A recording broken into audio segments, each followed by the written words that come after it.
Well, thank you for joining today. We got some comedians and entertainers in the group. Also, we have Joshua Stramiello. He is a licensed attorney.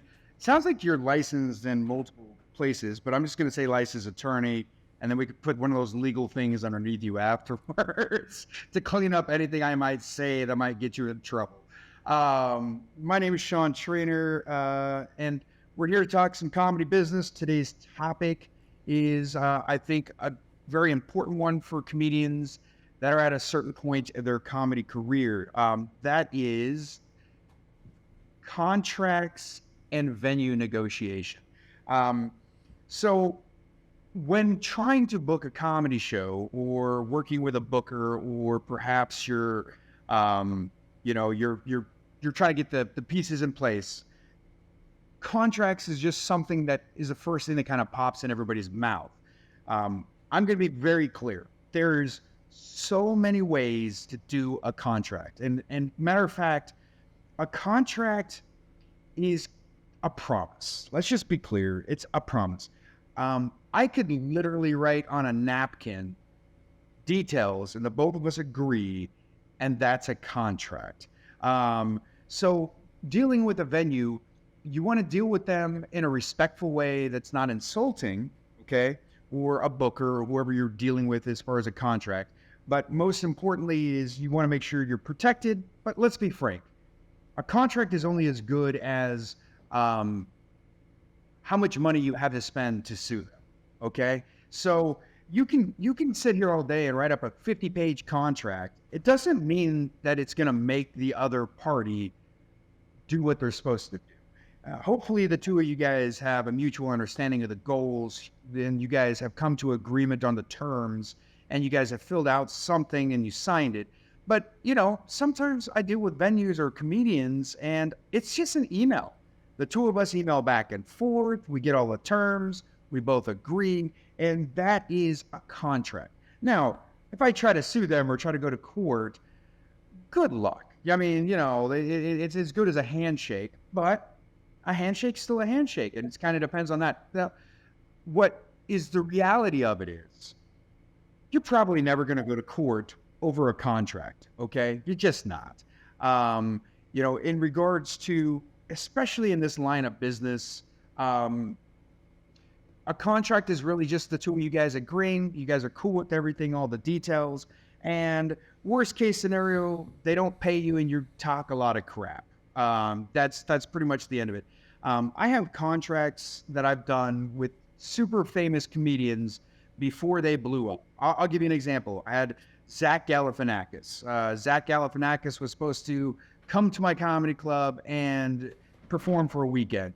The same weekend, this movie came out called Hangover.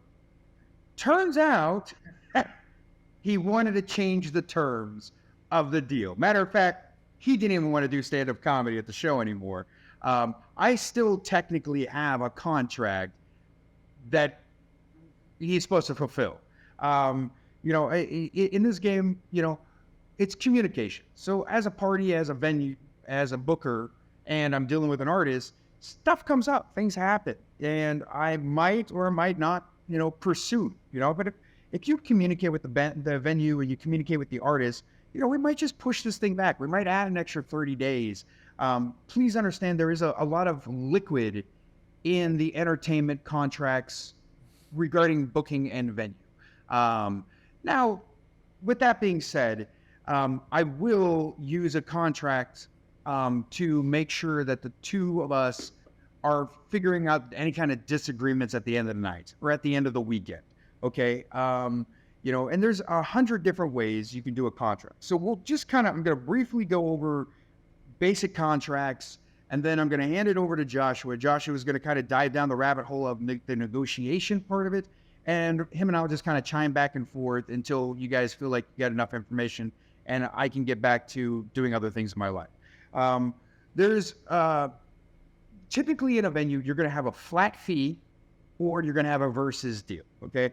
A flat fee means I'm paying you X amount of money for this performance or this series of performances. A percentage deal would be more of, I'm paying you a percentage of the door for this show or this series of shows. And sometimes there's both. Sometimes you have a flat fee versus an arbitrary percentage that we have. So in other words, I'm guaranteeing you, I'm going to pay you $1,500 this weekend. But if we sell out, you move to a percentage. And either of the two numbers is greater, that's what you're going to be able to take home at the end of the weekend, okay? Within those type of contracts, there's all sorts of other variables that we could add to it that makes it wins for either party. The truth of it is, every venue looks at a weekend or a deal or a show in different ways. I come from the approach of how many butts you get in the seats and how many tickets you sell. That's normally how I look. But I've dealt with venues that don't give a crap about the ticket sales because they want you in there buying food and drinks, and that's their goal. On the flip side, some venues don't even have bars or restaurants. So it is all dependent upon the door. And matter of fact, if you want to bring in your own food, you could bring that and sell that separately, much like a merch or something like that. So when I say that there's various different ways to kind of attack it, the fundamentals is you need to understand what you're trying to get out of this, how much money you need to make, and what is the venue trying to get. And if you have that simple idea of where you and what you want, and you have that conversation with the venue, that's usually a good base for you to build a contract that works for all parties. Okay. And of course, it works differently depending on how much money you're worth. I mean, let's be honest. Booking some off-night show with a no-name is not as beneficial as me bringing in Dave Chappelle or Ron White for a week run. So, deals work differently, and the power of the date is vital. Okay, so with all that, I want to introduce my guest speaker for today, and that is Joshua Stramiello. He's the licensed attorney. I want him to kind of just talk about his line. He specializes in contract negotiation.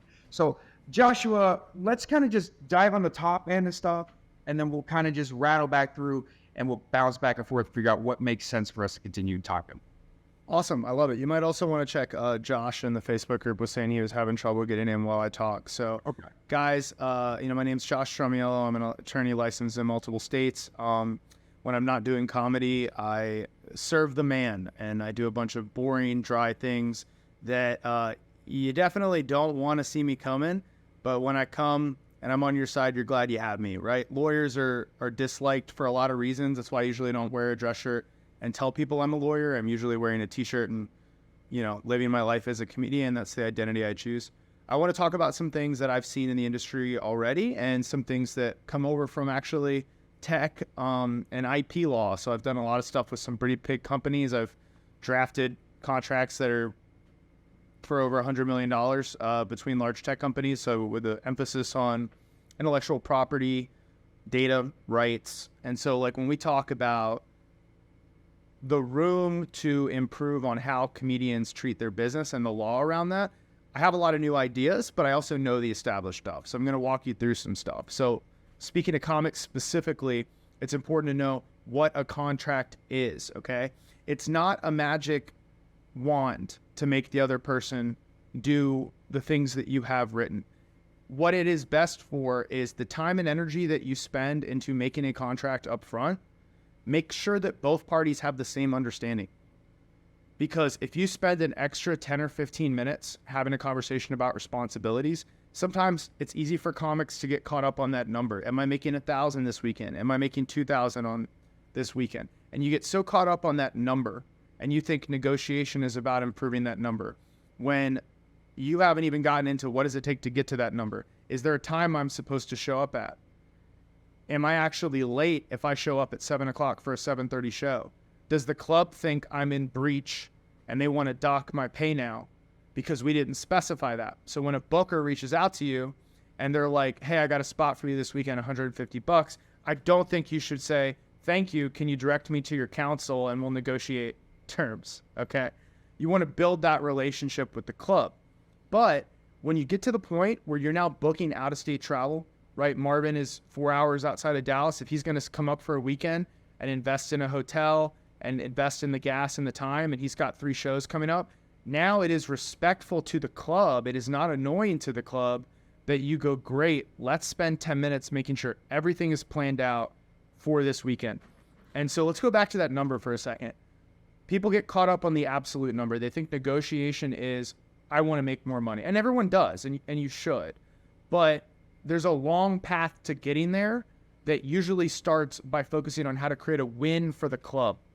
So when you create an agreement, if you have the attitude of me, it's going to create a hostile negotiation. So if you are approaching the conversation from a standpoint of, this is what I want, these are my needs, you're not meeting them. There's 3 things I want. I want a bigger number. I want my name on the marquee. And, I want drinks comped. And if I don't get those 3 things, I'm a headliner. Do you know who I am? God damn it. I'm not going to do your venue. That is an attitude of me.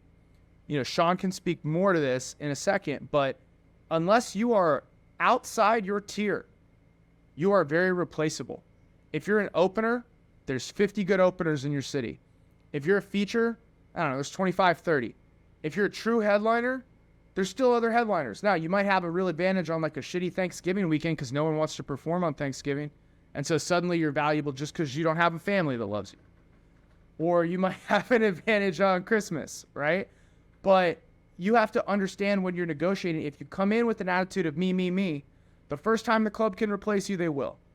If you come in with an attitude of creating a team and a partnership and synergy, they're going to enjoy working with you, and you usually can build a longer-term relationship. Let me give you some examples of specifically how to structure that, okay? I'm going to teach you a technique, and I'm going to give you a little bit of the club's perspective. And again, Sean, 20 years in as a club, he can speak more to this. So let's talk about that number. I want a $2,000 guarantee for me to go to Little Rock, Arkansas and headline for a weekend. I'm actually cheaper, but just for the sake of this exercise, okay? $2,000 and you're going to get me in Little Rock for 2 nights. If I'm just focused on it has to be $2,000 and they offer me $1,000, I say it has to be $2,000. The conversation might be done. It might be click. But I'm going to teach you a technique called the bounce. I want $2,000. They offer $1,000. I'm going to go, okay, I hear you. Let's come back to this. I'm not going to answer it. I'm not going to reject it. I'm not going to ask for more. I'm saying, I hear you. Let's go back to this. Maybe write it down if you need help keeping track of this. Have a little piece of paper. So, okay, you're at a 2,000. I'm at 1,000. We're apart by 1,000 or vice versa. Let's bounce. You guys have a comedy condo. Okay. Can I get an extra night? Can I come up a day early so that now I can work from home, right? This is, you're negotiating for something that's of value. That would have cost you 120, 150. You're asking about, do they have a club? Let's say you're flying in, do you have someone that can pick me up from the airport? Because I might have spent $90 or $100 on Uber just right there, and they have a $12 an hour, employee that isn't doing anything that they can have go pick you up. Let's say you have a merch table. Were you going to bring a girlfriend, or you're going to bring a husband, or are we going to bring an employee? We're going to hire someone locally. Hey, can you have someone run my merch table? That's value. It's easy for the club to give you. It's adding value to your deal, and it's showing them, hey, this is a guy that understands or girl. This is a person that understands the business. This is a person that is willing to work with me. They're not hard to deal with. I said 1,000. And instead of them coming back at me like other people did, no, you don't respect me. You don't know my worth. I'm an artist. I'm special. They're going, I know you're a business. I'm not rejecting. I'm not accepting. Let's talk about what else you can do. What you want to do is you want to figure out what the club wants. Underline that. Write that down. Okay? Bounce is the technique that gets you off of the conflict. Your goal with the questions is to figure out what they value. Some people will only value money. These are the easiest people to manipulate. I could use a nicer word there. No, I'm just telling you. I'm telling you. It's very true. If someone only values money, they're a slave. Okay, they're a slave to money. And you can dangle money in front of them. I'll give you a perfect example of that. When you have a person, we'll call them, size fixated. They want a big number. They want to see a $5,000 payment. You offer them $2,500. They want $5,000 because they're an artist. And I'm sitting across the table from that person. They're about to get fucked. And I'll tell you why, okay? Okay, you want $5,000? You're an artist. You're the headliner? Great. We're going to put it in right here. As long as you have 80% occupancy each of the 3 nights, you're good. And this guy's never been to Milwaukee, to my club that's out in the suburbs. He doesn't know that the best I've had in 3 years of running this club is 60% on a Thursday. And I'm giving them the Thursday, Friday, Saturday. So they focus on the 5,000 because they get so caught up in the number and fixating on that absolute number that now they're not interested in, what conditions get you there. There's an old phrase in contract negotiation. You set the price, let me set the terms. Hey, I'll buy your house for $10 million on a 99-year note. Well, I didn't buy your house for $10 million. It says $10 million on the purchase agreement. But you're going to get these little baby $800, $600 a month payments for the rest of your life. Your kids will be getting those notes until we don't even use USD anymore. We're going to be at a Bitcoin-only society and everyone will have VR headset legs, okay? But the house was not sold for $10 million.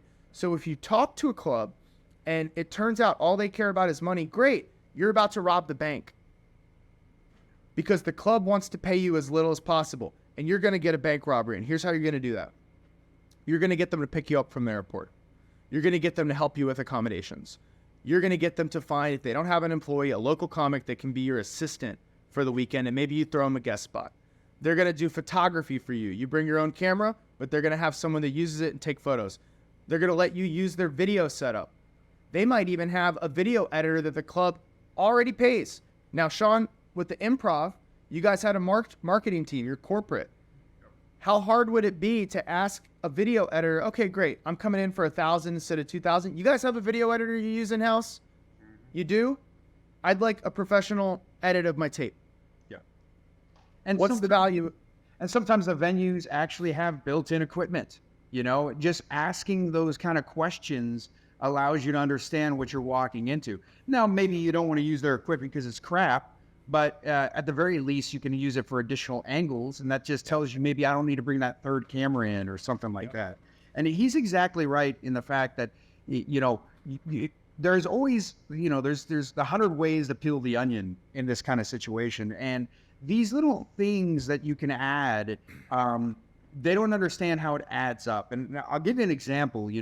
I have a lot of comics that come through and they do, buyouts. Okay, so basically we have our terms, we have our deal, they get this percentage. Additional to that is I pay them a buyout for their travel. So, they want to move their money on their side. And here's kind of a little technique.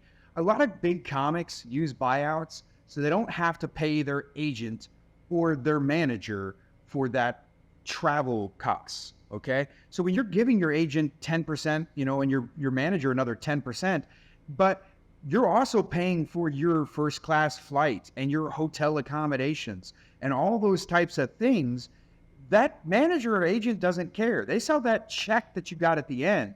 So a buyout is another way that a comedian can avoid paying fees on stuff that they just have to pay for. So, your manager or your agent shouldn't get 10% of your first class flight into some city. So a buyout's one of those pieces that you hit a lot. But, yes, pick up at the airport, that's easy. But for me, as a venue, I'm not going to probably send my $12 dude. Guess what? I'm going to call my $115 limo, and he's going to come pick you up. So now you're feeling even fancier. As far as your hotel accommodations, asking them where they book their hotel and you go booking it is going to cost you your rate. But a venue probably has their normal spot and they get it for tremendously less. So having them pay for your booking is going to save you 15, 20, $100 depending on the venue because of what deal they have worked out. But do ask what hotel it is because some venues will send you to trash, and now you're so worried about everything getting stolen when you leave, you have to carry everything with you.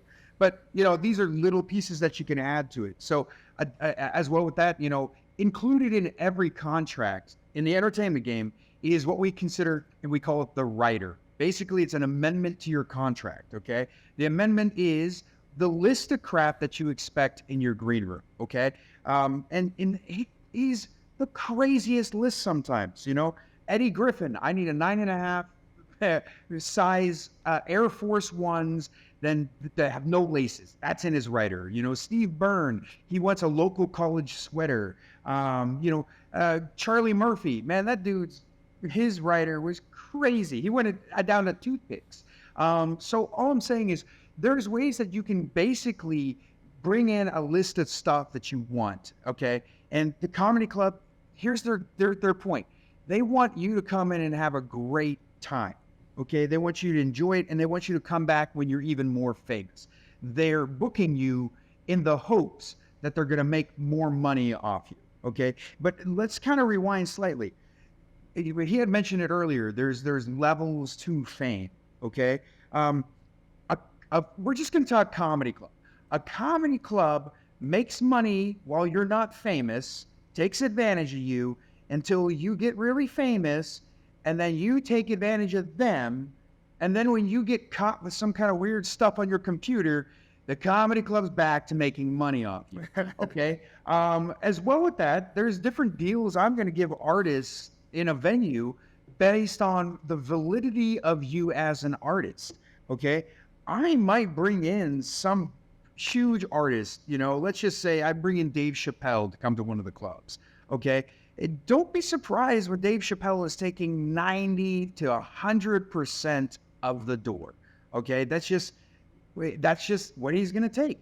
Now, me as the venue says, oh, well, we're not going to make as much money off him as we would, let's just say, I was bringing in a no-name, okay? Because I make more money on the door. The truth is, there's that level of credence and that piece that big time artist brings to my calendar, that when a fan comes to my page and Dave Chappelle sold out, they look at the next weekend or the next date and they see someone else's name, they're going to go, oh man, if they bring Dave Chappelle, this other person must be funny too. So that's the power of the big kids. We're not talking big kids. We're talking utilizing the big kids to work with your schedule too. So what do you got on that, Joshua? I saw the finger go up. Yeah, so let's talk about getting to be a big kid, right? And so we're talking about the contracts and we're talking about how we negotiate.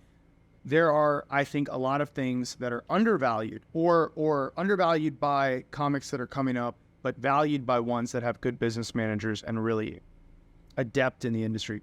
So talking about things that you can do, let's say it's your first time going to a city and they have a really good local social media following, right? They have an email list, they have their own Facebook page, they have their own Instagram account, heavily populated by locals.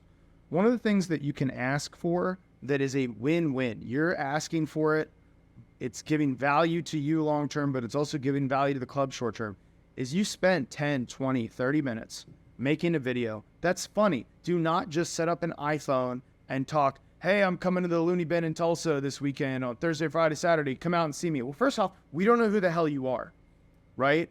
Do a topical joke like it's late night and you're doing a joke that's funny right now that won't be funny in a month, so you're not burning it. You talk about the Titanic sub.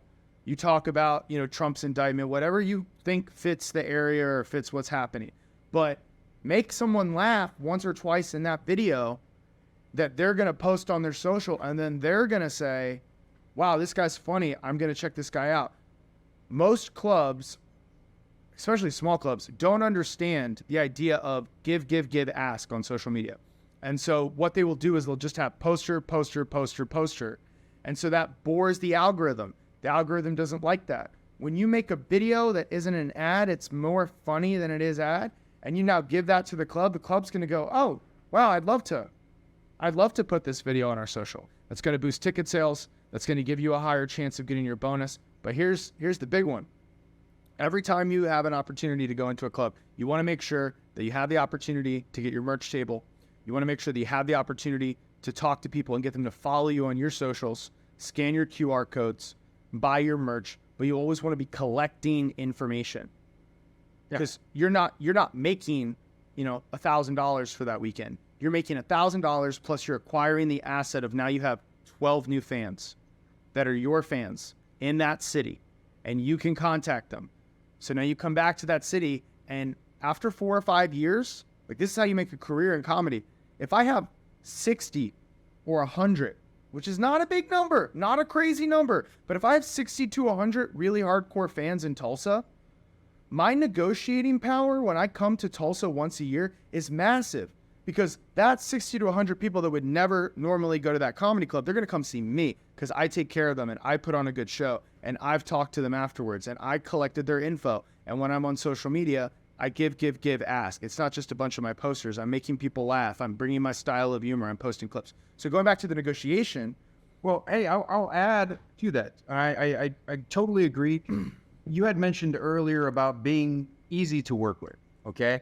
And if you're easy to work with that club manager or whoever's working with you, and especially when you get into the venue and you start doing those foundational things inside that we've talked about, you build a good relationship. You're not a pain in the butt. You're not sending food back. At the end of the weekend, you can go to that club manager and go, hey, I just want to thank everybody that came out to the show. Would you mind providing me all the email addresses of everybody that bought tickets? And I want to send them a special gift. Well, guess what? He's not going to complain. And 90% of the time, that idiot is going to hand over that email list to you. So you can take advantage of that because they're going to control that. That's good, an asset for them. But the truth is, if you can build a good relationship with these people, okay, next thing you know, you have something to build for the future. And a comedy club managers don't really understand it because most of them don't even give two craps about sending emails properly or posting up on their social media. So anytime you can capitalize by gathering the assets and the pieces out of that venue is going to build you as a commodity. And understand the other secondary piece to that. You don't have to go back to that same comedy club next time, but you still have access to those people that saw your show. So you're gathering it inside the showroom. Maybe it's a game you play, like, hey, here's a QR code. I'm gonna give away a T-shirt at the end of the show, or maybe if I'm good at crowd work, I'm gonna do a magic trick with this particular individual. So get in here, and they're sending. So you got to remember is one person typically buys the tickets for multiple people inside the venues where you can collect everybody's contact. And don't think that email by itself is the only information you want. Cell phone numbers are 98% open rates, okay? So they're very powerful. Now, they cost more to communicate via cell phone, and we can get into that in a different one with marketing, but any bit of data, and then when you put it into your database, whether it's an Excel sheet on your computer or an actual database, make sure you isolate it and you make sure you know that this was Little Rock, Arkansas. This one is such and such Arkansas. So you're not talking to these people and burning your time with their inbox because you're not relevant to what they're doing. But carry on. Let's go back to your contracts. So let's talk. We've talked a lot about the club and some negotiation tactics there. Let's talk about some other places that you're going to want to think contractually. Okay. So when you're making content, whether that's recording a weekend, whether that's YouTube skits, whether that's TikToks, whether that's a podcast, okay? There's a lot of different types of content that's out there. Very often you're going to be working with other people. And when you're working with other people, it's great until anything bad happens or anything of value happens. It's easy to work with people when there's no money on the line. It's easy to work with people when they're not, facing an allegation. So what you want to be doing is you want to be getting what I consider to be a poor man's contract. So let's say you're doing a podcast and you're in the early days of your podcast where you don't have sponsors yet. You don't have revenue. I think it's perfectly appropriate for you to turn the camera on, start recording, and then go, Kim Wadsworth, so great to have you here. Do I have your consent to record for this podcast? And then you say yes, or, flip me off. And that's a poor man's contract. Okay? But it's not necessarily that is enough, but the fact that you have something called implied consent, that you guys can see each other on camera, that it's recording, that I said your name out loud, that you affirmatively, don't just take a nod, ask them to say yes, I do, right? Now that person knows that they said that on camera and you have them saying that. just the knowledge that they consented to it will defeat them saying later, hey, you don't have my permission to post this. And now you've put the onus on them that they're probably going to lose if it does go to a lawsuit, which means they're probably not going to sue. Now, let's say you start to have sponsors. Now you're making $5,000 a month off of your YouTube channel, which isn't that hard to do. Like it's not impossible. It's not as impossible as you might think. Now you're making $5,000, $6,000 a month. Now you need a contract at one good release, right? I am very anti-lawyer. I'm a lawyer, but I'm like Blade. I'm Wesley Snipes. I don't pay my taxes and I hate other people that are like me, okay? As a lawyer, the last thing I want to do is get lawyers involved. But now you're making money. You spend, I don't know, $200, $300 maybe max to get one really good release that now it covers everything. Covers digital rights, okay? Perpetuity. We have a writer's strike happening right now that might be the last writer's strike of all time. I don't want to speak in hyperbolistic terms, but Blockbuster was a monster company. And then Netflix put it out of business. And what is happening with AI and video editing and photo editing and what is happening with the way that production is becoming cheaper and cheaper and decentralized, Hollywood will not survive this. Full stop. Okay? It might take 10 years to die. It might take 3, but Hollywood is the next Blockbuster. So this is probably the last writer's strike. Is that bad? Is that doom and gloom? I don't think so. When you go back and you look 20 years ago, how many paths did you have to becoming a successful comedian, Sean? You had to get in at the store, you had to get in the cellar, and you had to get in Hollywood. That was it. Like there was one path. And if you didn't get on that path, you could not be successful in comedy. Today, you need a cell phone. That's it. So what does this mean in terms of contracts? It means that you and your intellectual property matters. And so when the writer's strike happens and videos are not being produced by Hollywood, that means if you have YouTube, TikTok, Instagram, and you're out there and you're making content, your content is not competing against 6 Marvel movies because those Marvel movies were not written. There's more eyeballs and there's more watch time. So you want to be thinking about the rights. You do not want to be putting a whole weekend in writing a skit with 2 other people, recording the skit with 2 other people, and you post it and you never had an agreement. Well, there's 3 people in that video. Only 1 wrote the script. All 3 people are going to think it's their video. All 3 people are going to want the royalties on that video. All 3 people are going to say it was mine. And the people who do the least work underestimate the effort that the other people put in, and they have the biggest sense of ownership. So you want to be doing poor man contracts when you have to, right? What's a poor man contract? Turn the camera on. Kim and Dan, thank you so much for being in my skit today. Do I have your permission to record you? Well, guess what? You just said my skit. Quickly. But you established. You didn't say our skit, right? Now, don't be a dick. If Kim and Dan wrote the script with me, that's a big difference than if I asked you guys, hey, you want to come over and be in something for 15 minutes that I spent 2 days writing and I'm going to give you some beers, right? But you want to protect yourself. I'll tell you a personal story. I have a show that I produce and it's an alternative show. And I have a release. I have a release that the person who was on it signed. And then they changed their mind about their career trajectory. And there's 2 episodes that show up, 300,000 views on one, 180,000 views. You know what I did? I took the episodes down. I took them down. And I had the rights. Okay? So why did I do that? Because the people that I'm trying to work with in the future, if they know that I took one person who didn't want to be on, I was like, ha ha ha, I've got the contract. Look at me. I'm the sleazy lawyer. I have a loophole. You don't want to be on camera, but look, you signed this. You don't want to be like that. Okay?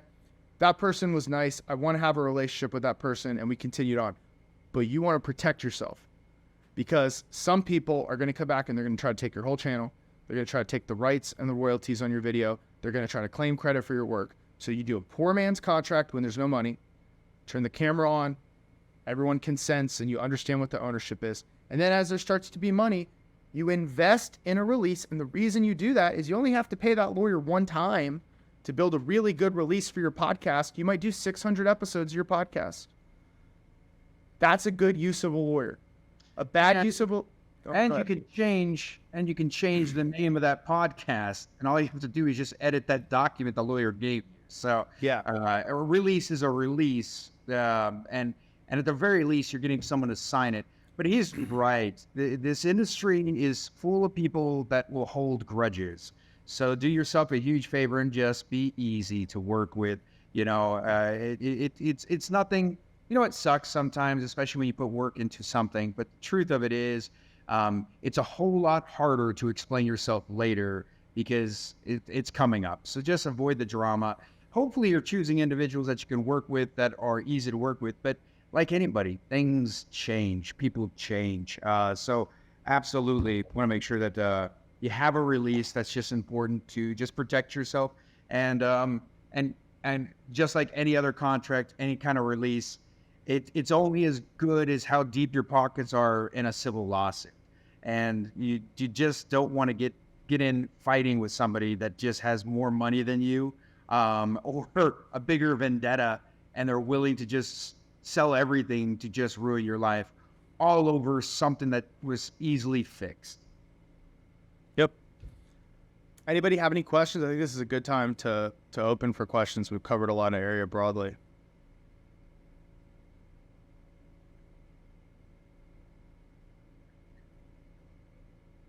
Yeah.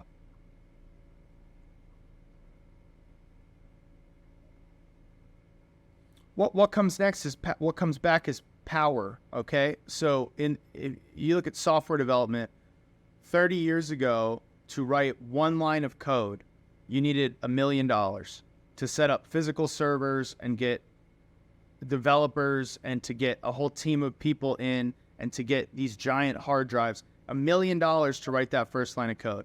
And today you need a $40, Arduino device. You need a $100 cell phone. You can start writing code. Hollywood is a centralization of power. It's centralized. There's one mecca. There's one place where they film things. And you have pockets like Atlanta and Vancouver, but Hollywood is the big concentration. And that is the Blockbuster. Blockbuster was a concentration of physical VHSs and physical DVDs. And they had the capital to buy all those tapes. They had the capital to pay retail rent. And the same thing is going to happen in different steps with Hollywood with this writer's strike. When the cost of production is no longer, $20 million cameras, because you can record it on a lower quality camera and AI can fix it. You don't need a makeup team because AI can apply the makeup. You don't even need the actor because AI can replicate the actor. So there are horrific things happening in the middle and into the smaller people, but the aggregate of it is, Dan, if you write the next Star Wars, right, you don't need to go get a $30 million budget to make it. You and 6 friends can make Star Wars for $1,000. And so when that happens, you had creative minds that were constantly told no, no, no by studios. And now those people can just go do it themselves. So we're going to have a rough patch in the short term where you see writers that have gotten very accustomed to a certain type of job, and you see graphics designers, they've gotten very accustomed. We're going to go through a lot of change, and it's going to be really rough for a lot of people. But at the end of it, the power to create will never be higher. There's never been a better time to invest in content. There's never been a better time to invest in yourself. It's never been easier to make things that delight people. It's never been easier to own your own railroad. That's all cool. But there will be, it's not all roses. It's going to be rough for a lot of people.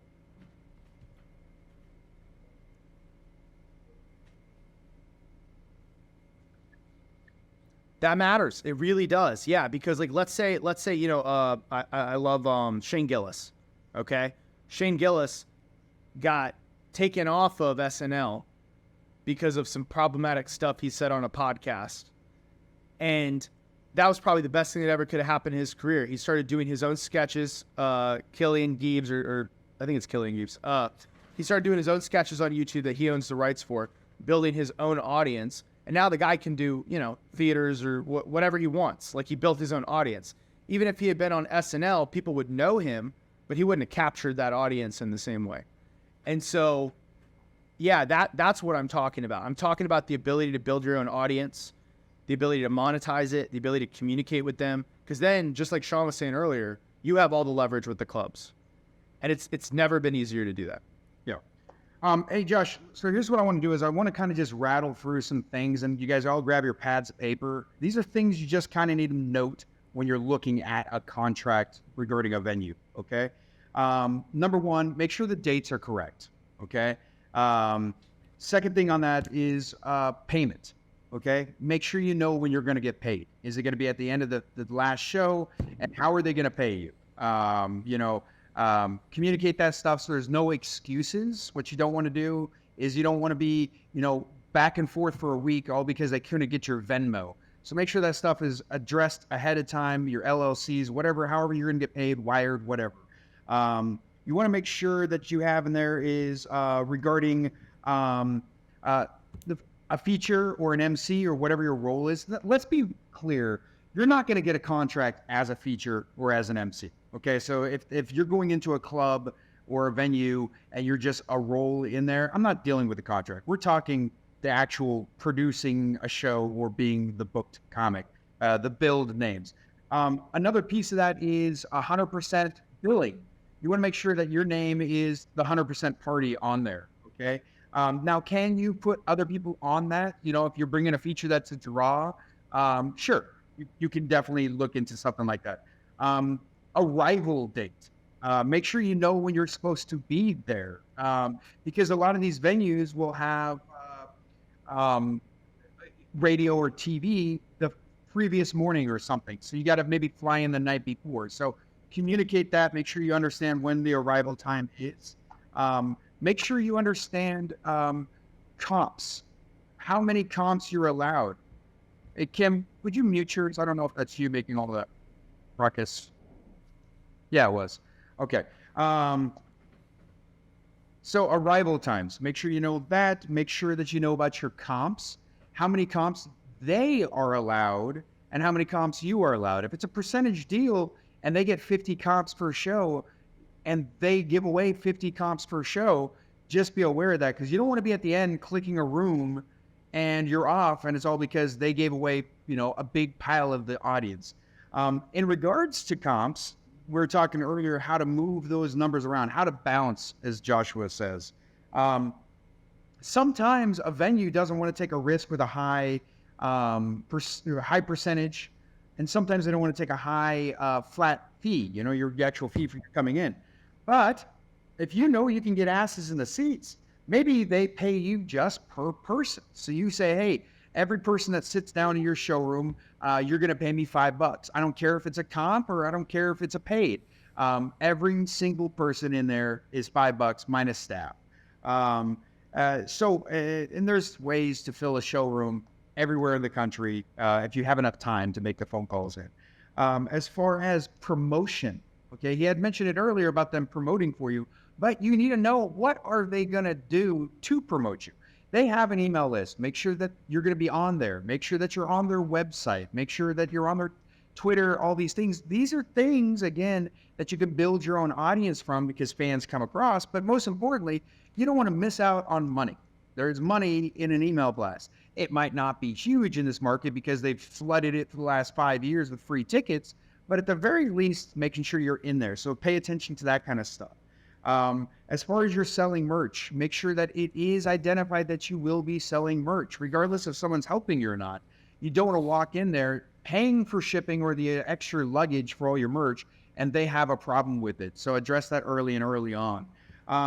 As far as here's one that you probably don't even know. Some venues charge a room rental fee. They just take $1,000 off the top, and they won't mention it in the negotiations. It'll be just a liner in that contract, and you got to look for it, read for it, and see it. And you go, oh, what is this? Oh, we always charge an $800 room rental fee, regardless of the percentage. It's rare, but it happens. As far as negotiating food and beverage, I've had plenty of people that have approached me trying to attack my food and beverages. A real legitimate comedy club will never let you. I don't care if you are Dave Chappelle or Richard Pryor came back from the dead. You're not getting a percentage of my food and beverages. But other venues might not understand the value of it, and so you can work your deal differently. Maybe it's a 60% deal on the tickets, but it's a 30% on food and beverages. So when you're on stage, you're encouraging people. Hey, make sure we're going to do a shot after this next set. All of us, let's buy a shot. You're really making money because that's where you're taking some money out of the house. And like I said, with, last but not least is staff. Some venues expect you to bring your own door person, your own DJ. So be aware of that. Ask those questions, and especially tech stuff. You might not care about tech, but maybe part of your show is tech. And what I mean by that is you need your projector or TV working. They might not have a TV or a projector, and you need to be aware of that. So maybe you need to bring something in, and that's an additional cost, or you just need to be aware of it. And this is going to inhibit you from collecting marketing assets from that audience because they can't put your QR code up. I'll get to you. I see, Marvin, I got your hand up. I just want to make sure I didn't miss anything out of my notes. Here's one is in regards to regional control over an arbitrary time period. Sometimes contracts will say you're not allowed to come back to XYZ market for 6 months, or 3 months prior you can't do a show. So be aware of that, because this show might not be making you money, but maybe you make a run and you hit this comedy club on this side of the city and this comedy club on this side of the city, and that makes it worth it for you to do that drive through, but you didn't see that one liner that says you can't do another club. And as well with that, if you are planning on hitting other clubs, communicate that with the booker. You do not want to get a phone call when they find out you're doing another show in their market. They're going to get mad and they're never going to book you again. And last but not least on that is understand the difference between a Monday night, Tuesday night, Wednesday night show and a Friday, Saturday night show. Your percentages can drop drastically. You can make a lot more money on a Monday and Tuesday if you can bring people out. Your percentages are going to climb dramatically compared to a Friday and Saturday where it's easy to sell. Don't be surprised if there's not a 30 or 40% swing between a Monday and a Saturday night. And last on that is regarding, Marvin, I saw your hand up. We'll hit one more question and then we'll get out of here. What do you got, Marvin? One of the things that you might want to mention is, because as a magician, I always have to check with my sound guy at every venue to know exactly what they, if you are a comedian who uses a guitar or a piano or any type of musical thing where you add music, you need to check with your bookers as well to make sure that they have the capabilities to run your system through theirs, or do you need to bring your own? That is a big pitfall that you can run into. So make sure that when you're negotiating with what you're doing, if you don't mind me throwing that in there, make sure that their sound people are equipped to cover whatever it is you've got that you may be bringing in. No, you're exactly right. And don't ever trust them. I hate to say it. They're going to say they can do something. You still need to make sure you're bringing your XLR cable, your 1/4-inch cable, your Zoom mic, whatever the pieces. If you have a wireless headset, it is always smart as a producer or an artist, when you need something other than a microphone, just plan to bring it, or rent it locally. And understanding that, hey, there's a cost incurred, and you just communicate that to the venue. You know what? Was one other one that we had talked about earlier, not in this one, is understanding of advertising adjustments to a contract. Okay, so a comedy venue where someone might book you, and this doesn't even necessarily have to do with just contracts. It's about booking. Let's say they're going to pay you $100 or $500 for the show, okay? But you might be able to get them to give you the $500 plus $100 in advertising. And what that can you do is you can use that $100. Like usually sometimes I'll say, hey, I'm going to spend $500 on advertising. Will you match it? And so they're happy. They'll throw $500 at me. Now I have a $1,000 marketing campaign for a particular show that we're trying to run. And what are we doing? The artist is the winner in this, because the artist, you, would be able to post it on your profile, and your goal is to sell tickets. But you might be able to get some people to become fans of yours because of this marketing campaign. So I would recommend always trying to get them to match or bring some money to the table for marketing and advertising, because again, it allows you to build assets for the people in that particular region.